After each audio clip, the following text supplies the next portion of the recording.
இதுவரைக்கும் விஞ்ஞானிகளால் புரிஞ்சு கொள்ளப்பட முடியாத ஒரு பழங்கால ஆயுதம் என்று சொன்னால் அது வந்து இந்த க்ரீக் ஃபயர் அப்படின்ற இந்த ஆயுதம் தான். இதுவரைக்கும் வந்து விஞ்ஞானிகளால் இந்த ஆயுதத்தை புரிஞ்சு கொள்ளவே முடியலை.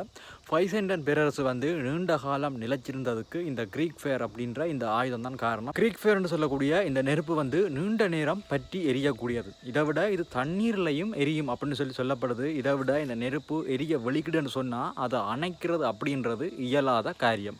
பழங்கால அரசர்கள் வந்து இதை எங்கே பயன்படுத்தினாங்க? பைசேண்டன் பேரரசை சேர்ந்த அரசர்கள் வந்து இதை எங்கே பயன்படுத்தினாங்கன்னு சொன்னால் அதிகமாக கடல் போர்களில் கப்பலில் தான் இதை அதிகமாக பயன்படுத்தினாங்களாம். எதிரி நாட்டு கப்பல்கள் வந்து நெருங்கி விரைக்குள்ள அந்த கப்பல்களை அழிக்கிறதுக்கு இந்த க்ரீக் ஃபயரை பயன்படுத்தினாங்களாம். இந்த க்ரீக் ஃபயரோட தீவிரம் கூடைக்குள்ள கடல்ல இருக்கிற நீரை பயன்படுத்தினா கூட அந்த நெருப்பு அணையாது அப்படின்னு சொல்லப்படுது. இந்த க்ரீக் ஃபயர் அப்படின்ற நெருப்பை உருவாக்குறதுக்கு தேவையான கலவை எது அப்படின்றத இதுவரைக்கும் விஞ்ஞானிகளால் சரியாக கண்டுபிடிக்க முடியலையா.